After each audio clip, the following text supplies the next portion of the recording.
지난 시간까지 우리는 하이델베르크 요르문답의 제1부 우리의 죄와 비참함에 대해서 배웠습니다.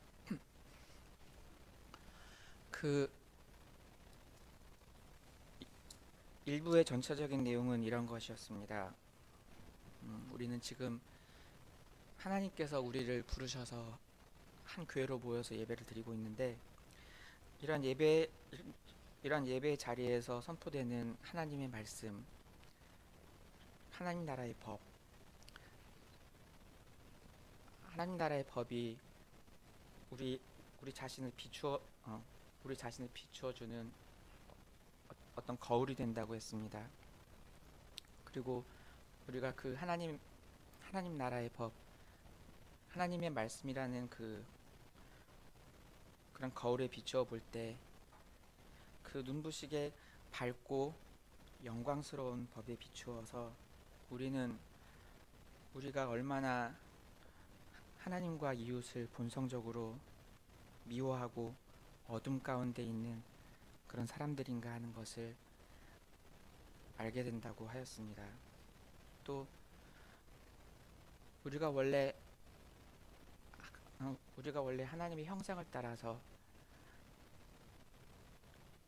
그렇게 창조되었었는데, 하나님의 형상을 따라서 우리가 참된 의와 거룩함으로 우리가 창조되었고, 또 예수 그리스도를 통하여서 우리를 그렇게 원래 우리가 지음 받았던 대로 참된 의와 거룩함으로 다시금 새롭게 지어 가시려고 하는데, 그러한 모습에 또 비추어 볼 때 우리가 얼마나 부패하고 얼마나 무능하며 우리 안에는 모든 악으로 향하는 그런 성향이 있는가 하는 것을 깨닫게 되고, 우리가 마음으로 탄식하면서 우리 안에서 성신께서 우리를 날마다 새롭게 지어 가시기를 구하게 된다고 하였습니다. 우리가 하나님과 이웃을 이렇게 본성적으로 미워하는 자들이고, 하나님의 법을 전혀 지킬 수 없으며, 그리고 부패하고 무능하며 온갖 악으로 향하는 성향이 있다면, 그러면 우리에게는 하나님의 심판이 임할 수밖에 없습니다. 원래 이 땅에서 하나님의 형상을 드러내면서 온 피조 세계를 참된 의와 거룩함으로 통치하도록 이 땅에 우리가 지음을 받았는데, 그러한 우리의 임무를 전혀 수행할 수 없다면 우리가 더 이상 이 땅에 있을 이유가 없기 때문입니다. 하나님께서 인간을 창조하신 의미가 더 이상 우리 안에는 존재하지 않기 때문입니다. 그래서 지난 시간에 살펴본 제 사주일의 내용은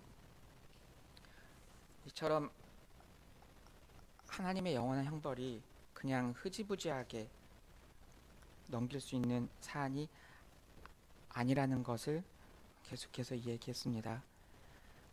하나님의 심판의 판결을, 아예 그 판결 자체를 무효화하려는 그러한 시도는 완전 실패로 돌아갔습니다. 이제 하나님의 심판의 판결은 확정되었습니다.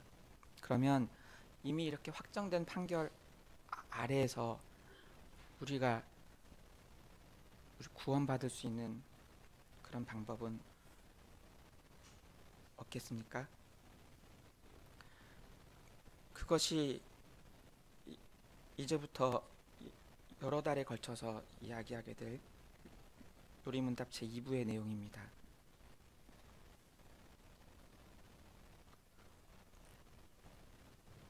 오늘은 그 2부의 맨 처음 주일인 제5주일의 내용을 살펴보려고 합니다. 여기에서는 심판하시는 하나님과 우리 사이에서 하나님의 심판하시는 그 의를 만족시키고 하나님의 영원한 형벌을 모두 다 감당하며 더 나아가서 우리를 완전한 회복에 이르게 할 만한 그런 존재가 있겠는가 하는 질문을 다룹니다. 이제 요리문답 제 5주일을 함께 읽겠습니다.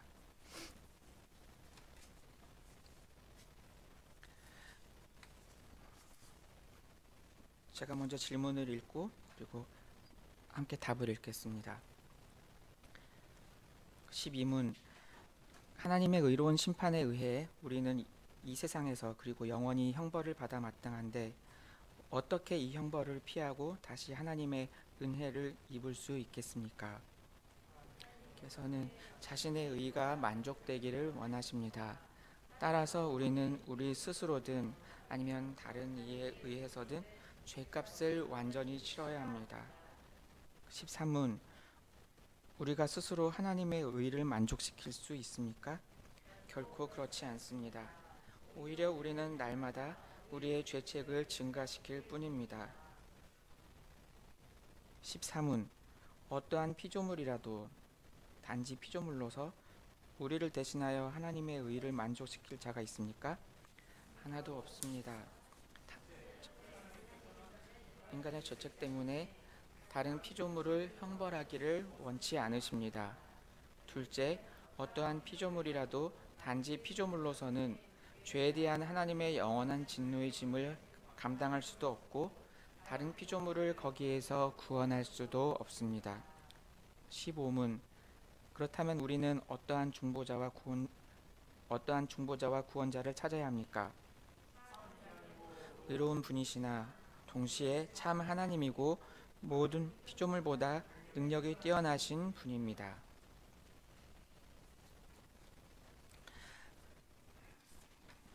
네. 여기 요리문답에서 이야기하는 대로 우리는 하나님의 의로운 심판에 의해서 이 세상에서 그리고 또한 장차 영원히 심판을 받아야 마땅합니다. 이 세상에서든 영원한 심판이든 간에 그 심판은 궁극적으로는 우리가 죽음이라는 현실을 계속해서 마주하는 것입니다. 실제로 우리의 몸은 이 땅에 태어나는 그때부터 즉시 계속해서 죽음을 향해서 나아갑니다. 그뿐 아니라 더 핵심은 이 세상에서 그가 살아있을 때조차도 그를 지으신 하나님, 그를 지으신 창조주 하나님으로부터 완전히 단절되어서 그냥 버려진 삶을 계속 살아간다는 것입니다. 물론 그 안에서 어떤 사람은 조금 더 잘 살고 좀 더 호화롭게 살다가 죽기도 하고 어떤 사람은 그렇지 못하기도 합니다. 하지만 그들 모두가 이 땅에서 주어진 그 시간 동안에 그들을 지으신 하나님에 대해서 알지 못하고 완전히 하나님과 단절된 채로 유리방황하다가 이 땅에서의 삶을 마치게 됩니다. 그리고 더 나아가 이후로는 영원한 심판, 영원히 그들의 하나님과 완전히 단절된 채 어둠 속에서 고통 속에서 있게 되는 그러한 심판을 받습니다.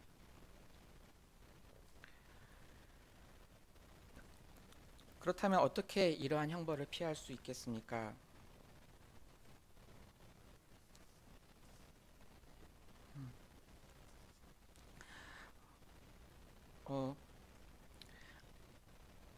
앞서 제 4주일에서는 그 심판의 형벌을 선고하시는 것을 어떻게든 피하려고 해보았지만 피할 수 없었습니다. 이미 선고는 이미 내려졌는데 그러면 어떻게 피할 수 있겠습니까? 그리고 그 심판의 형벌만 피한다고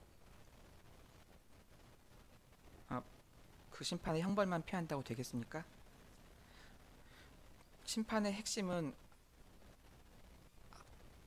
하나님과 단절되는 데에 있기 때문에 우리는 영원한 형벌을 피할 뿐만 아니라 또 우리가 원래 지음받았던 대로 우리가 하나님의 형상을 따라서 참된 의와 거룩함으로 지으심을 받은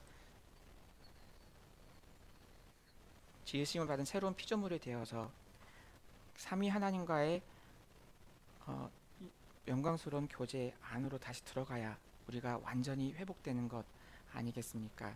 그래서 우리의 요리문답 제 12문에서는 우리가 어떻게 하면 이 형벌을 피하고 다시 하나님의 은혜를 입을 수 있겠는가 하고 묻습니다. 두 가지를 묻고 있지만 이 두 가지는 결국 하나입니다. 그런데 여기 12문에서 이야기한 답은 조금도 애누리가 없습니다. 하나님께서는 그분의 의가 완전히 만족되기를 원하십니다. 우리 스스로든 아니면 다른 이에 의해서든 모든 죄값을 완전히 치러야 합니다. 우리로서는 아예 전혀 불가능한 상황인데 하나님께서는 완전한 만족을 요구하십니다. 극과 극입니다. 그리고 이어서 13문에서는 우리로서는 전혀 불가능하다는 그러한 사실, 우리로서는 하나님의 의를 조금 더 만족시킬 수가 없다는 사실을 다시 한번 우리에게 확인시켜 줍니다. 우리는 우리 스스로 하나님의 의를 만족시킬 수가 없습니다. 혹시 우리 중에 조금 더 성격이 착하거나 혹은 우리 중에 조금 더 열심히 종교 생활을 하는 사람은 하나님의 의를 조금이라도 부분적으로나마 만족시킬 수 있겠습니까? 13문의 답에서 이야기하는 것은 오히려 정반대입니다. 우리는 오히려 날마다 우리의 죄책을 계속해서 증가시킬 뿐입니다. 중세에 어떤 수도사들이 했던 것처럼 계속해서 매일 자기 등을 아프게 채찍질을 한다거나 자기를 학대하고 이렇게 하면은 좀 어떻겠습니까? 아니면 어떤 사람들이 하는 것처럼 자기 자신의 모든 재산을 다 이 사회에 기부하고 불쌍한 사람들을 돕는데 일생을 바친다면 어떻겠습니까? 조금 그런 이야기일 수는 있지만 이 땅에서 교회를 이루어 보겠다고, 하나님께서 기뻐하시는 교회를 이루어 보겠다고 온 평생을 다하여서 열심히 노력한다 한들 뒤에 가서 이야기할 어떤 한 가지가 없으면 그러면 평생 열심을 냈던 것들 속에서 무엇을 하든지 거기에서 나의 죄책만 계속해서 증가할 뿐이구나 하는 것을 알게 됩니다. 이 땅에서 사람이 살아가는 날이 계속하여 더할수록 그 사람이 지닌 죄의 부채는 날로 더해갈 따름입니다. 사람이 자기 나름대로 악을 피하고 악 대신에 선으로 향하려고 노력하고 어떤 정욕을 피하고 그 대신에 순결함을 회복하려고 노력하고 그런 일들을 위해서 온몸을 불사르도록 일생을 내어 던진다고 해도 그러한 모든 노력의 끝에는 오히려 일생 동안 죄만 이루었다 하는 그런 당황스러움이 있습니다. 어느 정도는 이루었지만 하나님이 원하시는 만큼은 안 되는 좀 부족한 것이었다 이런 것이 아니라 오히려 날마다 죄책을 더할 뿐인 것입니다. 그래서 가장 율법주의적이고 혹독하게 어떤 것들을 수행하는 곳에서 오히려 가장 은밀하고 가장 추한 죄들이 그 속에서 생겨나곤 합니다. 선을 이루고 어둠에서의 구원을 이루기를 바라고 모든 것을 바친다 해도 거기에서 나오는 것은 오히려 자기 자신이 미처 깨닫지도 못하는 사이에 죄의 죄를 더하여 왔다는 사실입니다.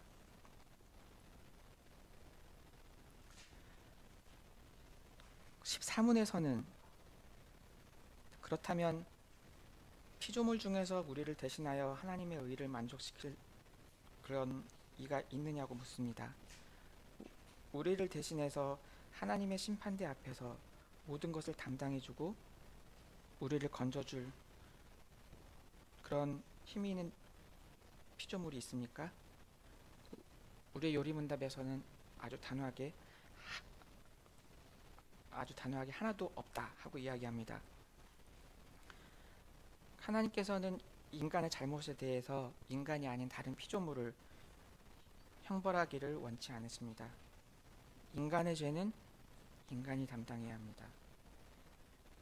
하나님의 형상으로 지음을 받은 인간이 그러한 소명을 가볍게 여기고 하나님께 반역했기 때문에 인간이 그 책임을 져야 합니다.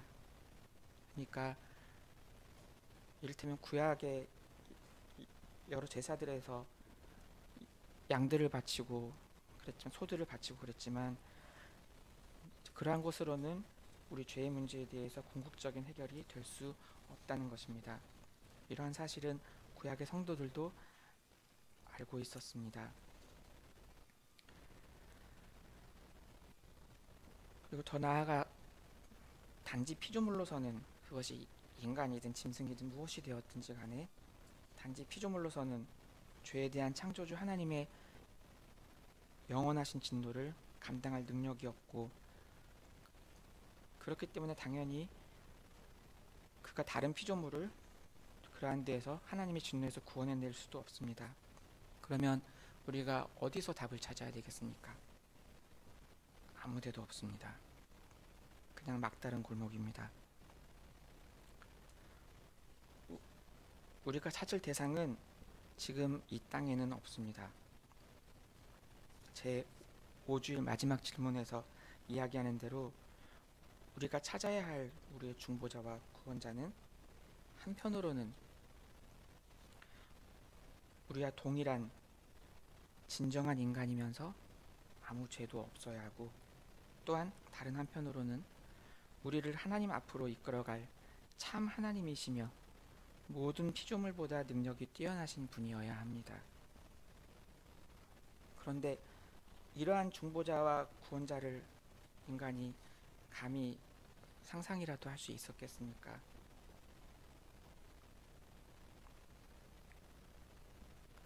그렇기 때문에 예수님께서 이 땅에 오셨을 때에도 이 땅에 있던 많은 사람들은 예수님을 이해하지 못했습니다.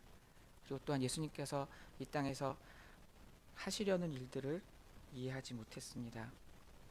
예수님께서 십자가에 매달리실 때도 이해하지 못했고 심지어는 예수님께서 죽으시고 부활하신 이후에도 예수님의 제자들조차도 그러한 예수님을 올바르게 이해하지 못하였습니다. 하지만 그분은 진정으로 하나님의 모든 의의 심판을 모두 다 감당하실 뿐만 아니라 더 나아가 우리를 완전한 회복에 이르게 하실 그런 중보자이셨습니다. 오직 오순절에 이르러서 그리스도의 성신께서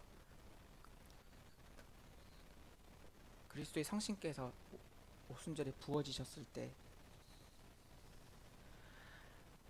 그래야 해서 그 성신께서 예수님의 제자들에게 이 땅에 예전에 예수님께서 계실 때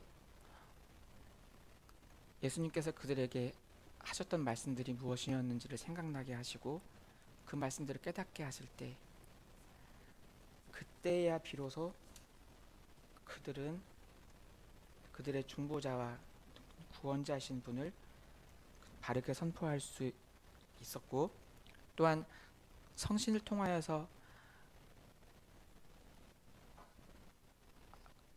위로부터 거듭나는 그런 새로운 생명을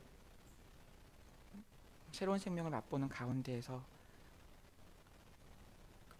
그들은 새롭게 하나님의 형상들로서 참된 의와 거룩함을 가진 하나님의 형상들로서 지어져 갈 수 있었습니다.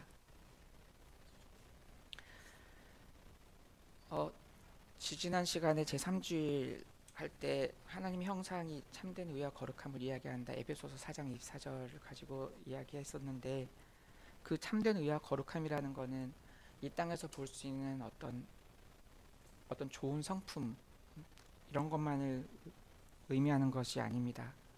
좀 더 우리가 좀 더 올바른 사람이 되어 간다. 좀 더 착한 사람이 되어 간다.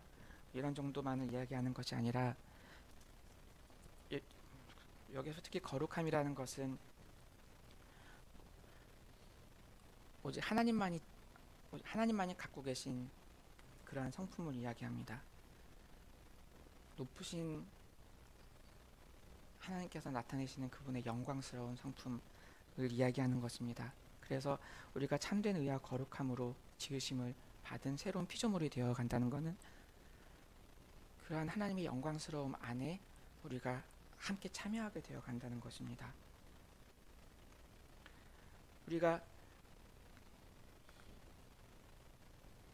우리의 구원자이시자 우리의 중보자가 되신 예수 그리스도의 성신으로 그렇게 새로운 형상이 되어 간다는 것은 우리가 예수 그리스도를 통하여서 하늘 아버지의 자녀들이 되고 해서 그분의 영광에 참여하게 되는 것인데, 이것이야말로 우리가 앞으로 계속해서 나아가는 완전한 회복입니다.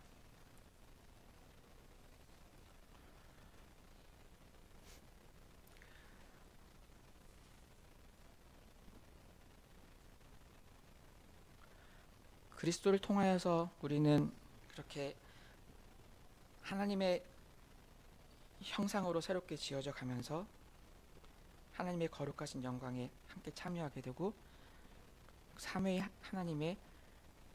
하나님 간에 이루어지는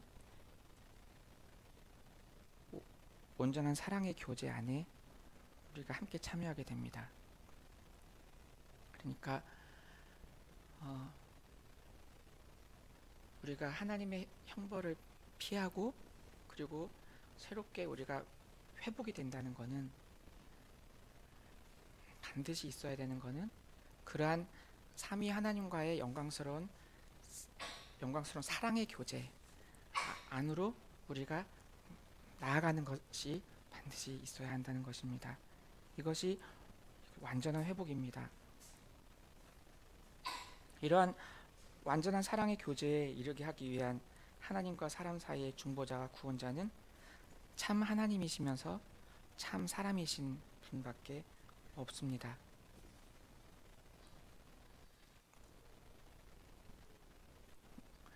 처음에 우리가 함께 읽은 마가복음 2장의 본문에서 우리는 다른 것을 의지하는 사람들의 모습을 볼 수 있습니다.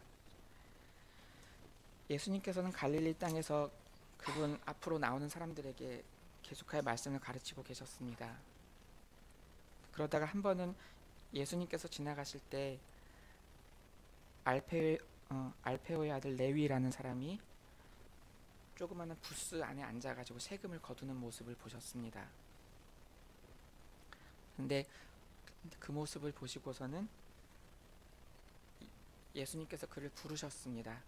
예수님께서 부르시니까 알페오의 아들 레위는 즉각적으로 일어나서 곧바로 예수님을 쫓았습니다. 평생 그가 어떻게 살아왔든지 간에 예수님께서 부르시니까 그러한 예수님의 부르심은 아주 놀라운 능력이 있어서 그 즉시로 알페오의 아들 레위는 예수님의 제자가 되었습니다. 그렇게 레위가 예수님의 제자가 된 후에 한 번은 예수님께서 그 레위 집에 가셨습니다. 혼자 가신 것이 아니라 예수님의 제자들도 함께 갔고, 또 그뿐만 아니라 레위처럼 세리였던 또 다른 사람들도 그 자리에 함께하였습니다. 그리고 또 그 옆에를 보면 죄인들도 함께하였다고 되어 있습니다. 여기서 죄인들이 어떤 사람들인지는 확실히 알 수 없습니다. 하지만 분명한 것은 이 사람들이 무슨 어떤 감옥에 갈 만한 죄를 지은 사람들은 아마도 아닐 것입니다. 왜냐하면 그런 죄를 지었다면 여기 있을 것이 아니라 감옥에 있어야 될 것이기 때문입니다.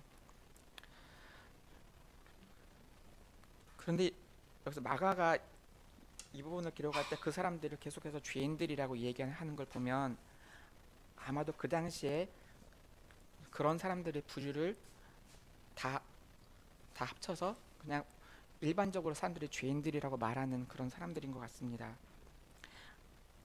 아마도 그들은 로마법적으로는 문제가 되지 않았지만 유대 종교적으로는 함께 할 수 없는 부류의 사람들이었을 것입니다. 율법이나 방금 장로들의 유전들 이런 것들을 함께 따르지 않는 사람들일 것이고, 혹은 이방인들이나 어쩌면 이방인들하고 계속해서 접촉하는 그런 사람들일 수도 있을 것입니다. 아마도 대놓고 하나님을 모욕하는 정도의 사람들은 아닐 것입니다. 왜냐하면 그런 사람들이라면 예수님이랑 함께 식사 자리에 앉는 것 자체가 아마도 불가능했을 것이기 때문입니다. 이런 사람들과 함께 우리 예수님께서 식사를 하셨습니다. 그런데 그 모습을 옆에서 바리새인들인 필경사들이 보았습니다. 여기서 보면 서기관들이라고 되어 있는데, 서기관들이 어떤 사람들이냐면 옛날에는 이제 요즘처럼 인쇄술이 발달하지 않았기 때문에 여기 성경 히브리어를 한자 한자 다 일일이 베껴 써야 됐습니다. 이것은 아주 힘들고 많은 정성이 필요한 일입니다. 왜냐하면 오타도 없어야 될 뿐만 아니라 깜빡하고 중간에 졸면은 엉뚱한 단어가 들어가기도 하고 한 단어가 빠지기도 하니까 이런 거를 매우 섬세하게 연구하는 사람들이었습니다.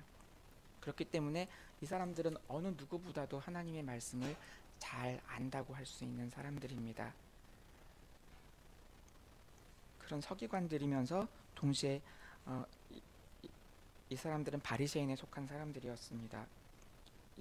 이 사람들이 우리 예수님께서 식사하시는 모습을 보고서 예수님께서 예수님의 제자들만이 아니라 소위 말하는 사회적으로 죄인들 그리고 여러 세리들과 함께 식사하는 모습을 보고서 이렇게 말합니다. 한 번만 얘기한 것 같지가 않고요. 계속해서 이야기를 한 것 같습니다. 당신들의 스승은 지금 세리들과 죄인들과 함께 지금 더불어 먹고 있다. 이거 어떻게 생각하느냐 하는 겁니다. 또 한 번 더 얘기합니다. 지금 당신들의 선생은 세리들과 죄인들이랑 함께 앉아서 먹고 있다니까요. 이렇게 하면 안 되는 거 아닙니까? 하는 겁니다. 여기 바리새인들은 어떤 사람들인가 하면 그들의 선조들은 정말로 목숨을 걸고 예루살렘 성전과 하나님의 율법을 계속해서 지켜온 사람들입니다. 여러 이방인들이 많이 압제를 하고 핍박하고 그리고 예루살렘 성전에 막 오물도 던지고 정말 못된 일을 많이 할 때 하나님의 성전을 지키기 위해서 그리고 하나님의 율법을 지키기 위해서 온몸을 다 바쳤던 사람들입니다. 그리고 그런 사람들의 후예입니다. 그러니까 얼마나 이 하나님의 성전과 율법에 대한 열심이 있었겠습니까? 그래서 이 사람들은 우리가 하는 일이 하나님의 율법을 보호할 만한 어떤 튼튼한 울타리가 되어야 되겠다 하는 마음의 결심을 가진 사람들이었습니다. 그렇게 해야 하나님의 율법이 이 땅에서 모독을 받지 않을 것이다 생각했습니다. 그런데 지금 그들은 하나님께서 보내신 그들의 유일한 중보자와 구원자를 알아보지 못하고 있습니다.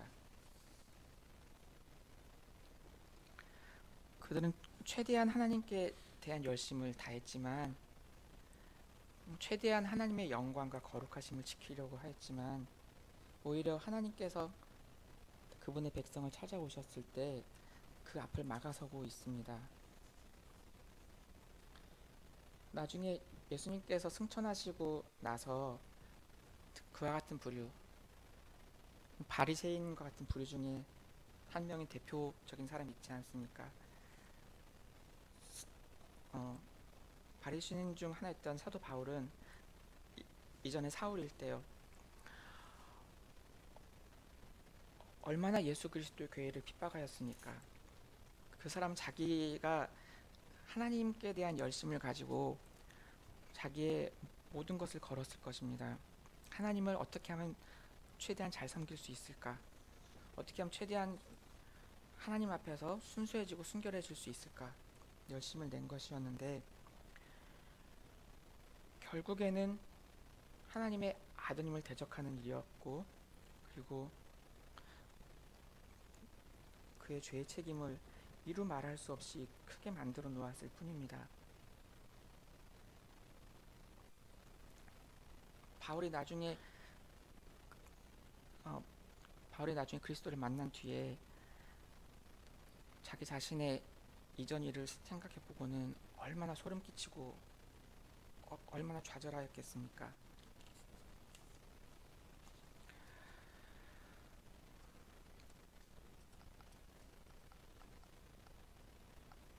하지만 오늘 우리의 본문 마가복음 2장의 본문에서 예수님은 여기 이렇게 말하는 바리새파 필경사들, 바리새파 서기관들을 그렇게 크게 책망하지는 않으십니다. 물론 나중에 예루살렘에 가셔서 십자가를 지시기 직전에는 아주 엄중하게 심판을 선포하시지만 지금 여기 이 사건에서는 아직 그렇게 하지 않으십니다. 그냥 그들 중에 알아들을 사람들은 알아듣도록 어떤 말씀을 하십니다.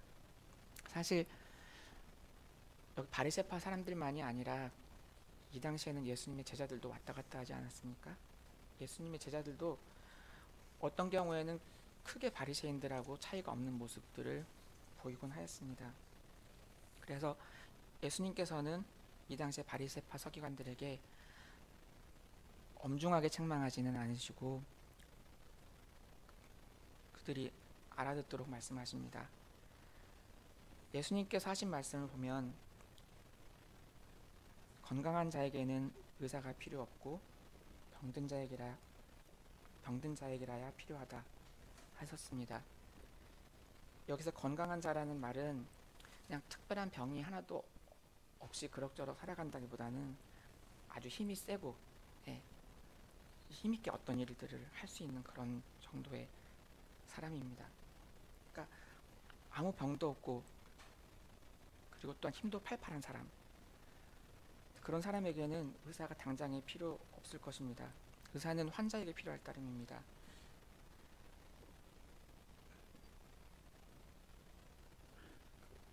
그리고는 이어서 예수님께서는 나는 의인들이 아니라 죄인들을 부르기 위해서 왔다 하고 이어서 말씀하셨습니다.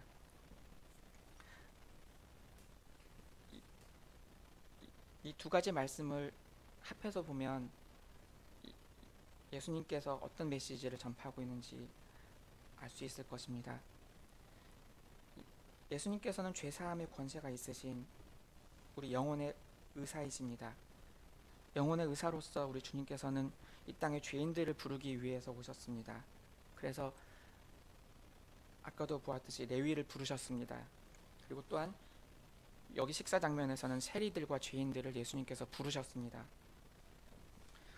그들을 불러내셔서 함께 식사를 하셨습니다. 그냥 겉으로 보기에는 그냥 그 사람들이 그냥 예수님께로 나온 것처럼 보일 수도 있지만 실은 예수님께서 왕으로서 그분의 백성을 부르시니까 그분 앞에 나오는 겁니다. 그리고 함께 식사를 하는 겁니다. 하지만 그런 모습 앞에서 굳이 자기 자신들이 우리는 죄인이 아니라고 생각하는 사람들에게는 예수님도 그들과 아무 관계가 없는 분이실 따름입니다. 그들이 아브라함의 자손이고 평생 율법을 연구하며 지켜왔다 해도 그것이 그들을 하나님의 심판대 앞에서 심판하시는 하나님의 진노의 무게를 그 무게를 감당하게 할 수는 없습니다. 세리와 죄인들과 마찬가지로 그들 역시 하나님의 은혜로운 개입이 아주 절실히 필요한 사람들이었습니다. 그래서 예수님은 알아들을 사람들은 알아듣도록 이렇게 말씀하셨습니다. 오순절 이후에 보면 오순절 이후에 초대교회에는 우리가 알듯이 바리새파에서 나온 신자들도 있었습니다. 예수님께서는 그들 가운데서도 하나님의 백성을 불러내셨습니다. 그 사람들 바리새파에서 나온 그 예수님을 믿는 신자들도 함께 교회로 모였을 때 예수님의 식탁에 함께 참여하지 않았겠습니까? 그때는 승천하셔서 하늘에 계신 우리 예수 그리스도께서 이 땅에 있는 그분의 백성을 위하여서 식탁을 베푸실 때, 그러니까 우리에게 성찬을 베푸실 때 그 사람들도 함께 나와서 그 자리에 참여할 때 우리 또한 하나님 앞에서 우리 또한 죄인들이고 비참함 가운데 있으며 오직 예수 그리스도 외에는 아무 의지할 것이 없다. 오직 예수 그리스도만이 하나님 앞에서 우리의 의를 만족시키시는 분이시다 하고 함께 고백하였을 것입니다. 왜냐하면 그러한 고백이 없이는 성찬의 자리에 참여할 수 없기 때문입니다. 오늘도 우리는 그러한 그리스도의 식탁, 그러한 성찬의 상에 우리가 부르심을 받고 나아올 때 우리 자신에게는 아무 의가 없고 오직 참 하나님이시며 참 사람이신 그분만이 우리의 중보자가 되심을 고백합니다. 그렇게 하면 그 성찬의 자리에서 우리의 구주이신 예수님께서는 그분의 성신으로 우리와 함께 하시면서 우리를 계속해서 하나님의 형상인 참된 의와 거룩함을 지닌 그러한 백성으로 계속하여 만들어 가십니다. 우리를 단지 형벌을 피하게만 하는 것이 아니라 완전한 회복으로 이끌어 가시는 겁니다.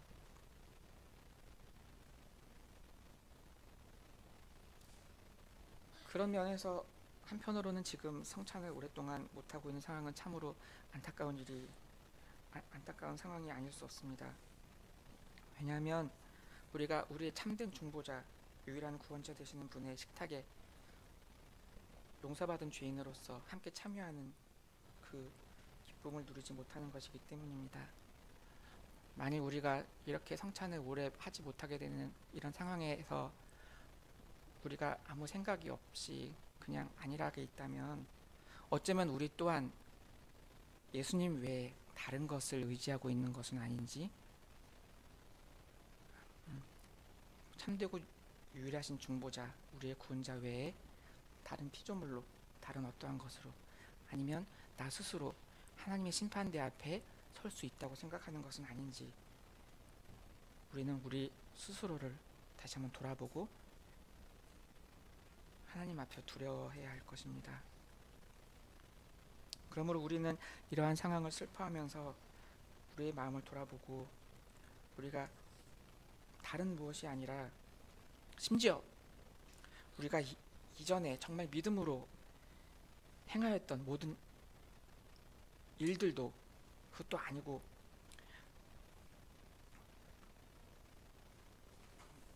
성찬의 상이 오늘 여전히 우리에게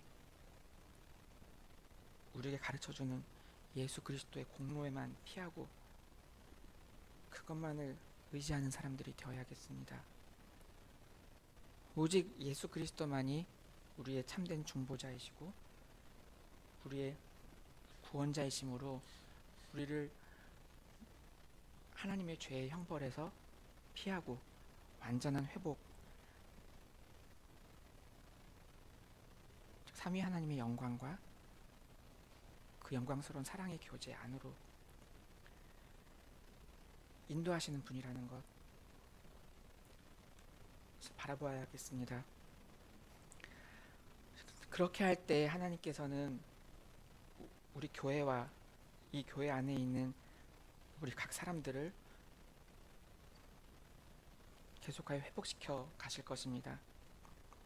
여기에서 회복이란 것은 다른 무슨 어떤 외형적인 것보다도 정말 이 예배의 자리에서 그리고 함께 교회로 서서 나아갈 때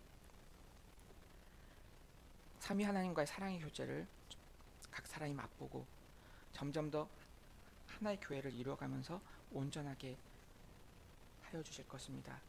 우리가 이러한 일을 계속하여 구하면서 나아가기를 원합니다. 기도하겠습니다.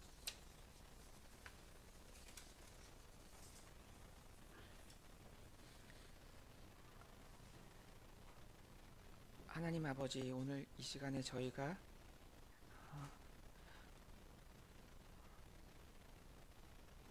저희 스스로는 그리고 이 땅의 어떤 피조물로는 하나님의 심판을 피할 수 없고 오히려 저희가 행하는 모든 것에서 악을 더할 뿐이며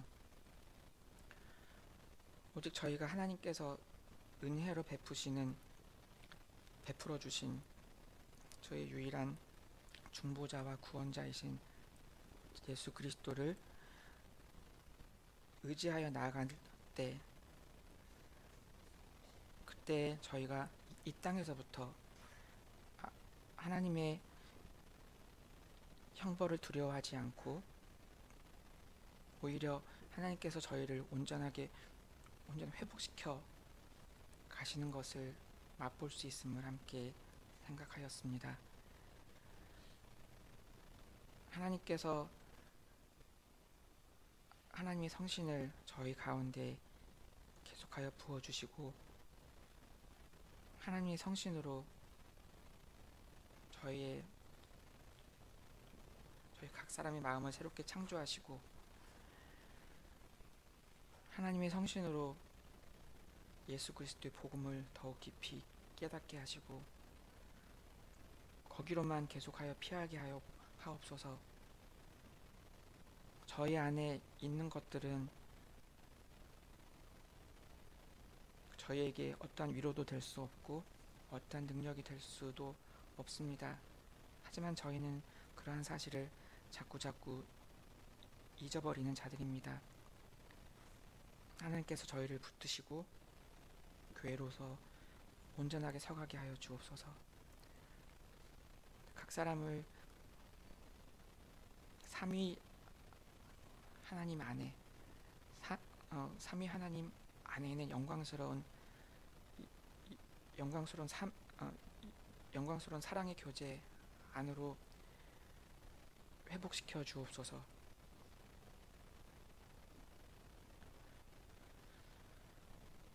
예수님 이름으로 기도합니다. 아멘.